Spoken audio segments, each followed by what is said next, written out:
So if you're out there and you're thinking about partnering, go ahead, grab a couple friends, do real estate together. Some of the pros, you'll get to participate in an investment that maybe you wouldn't otherwise have afforded, or your risk will go down because, of course, your risk is directly proportional with the amount of cash that you bring into the deal. And if there's multiple people bringing in cash, then you're bringing in less. You've got an asset manager to the decisions and to manage the property manager and really pay attention to what's going on.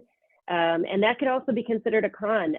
You're not making all of the decisions. So if you want to be super hands-on, maybe a partnership isn't for you. If that lack of control is going to drive you nuts. Your tax returns will be more expensive.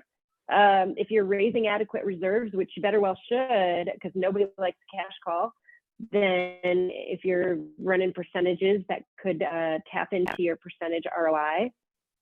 And but it's overall, as long as you've got trust and good rapport, and your operating agreement sets up how decisions are going to be made, but operating agreement, put it together, and also make sure you've got fewer than 10 people in there, that you're not advertising. Avoid those securities laws, because those are real.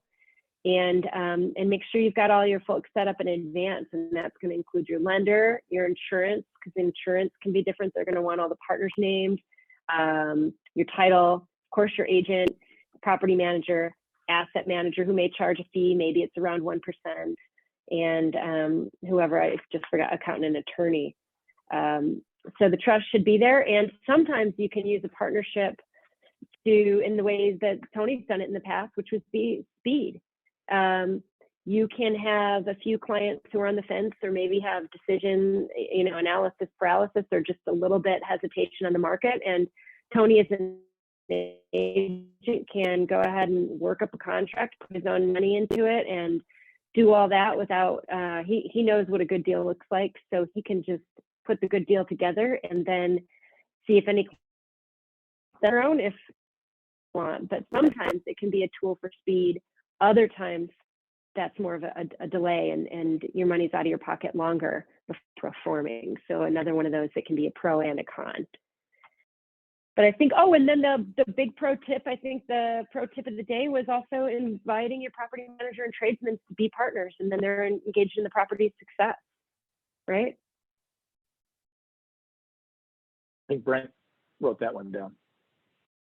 I wrote a bunch of things down. I learned a lot on this one. Thank you. Oh, yeah. I seriously did. It's fantastic. Thank you. So did I. Really quite valuable. Thank you, Tony and Stacy. Very valuable. Thank you.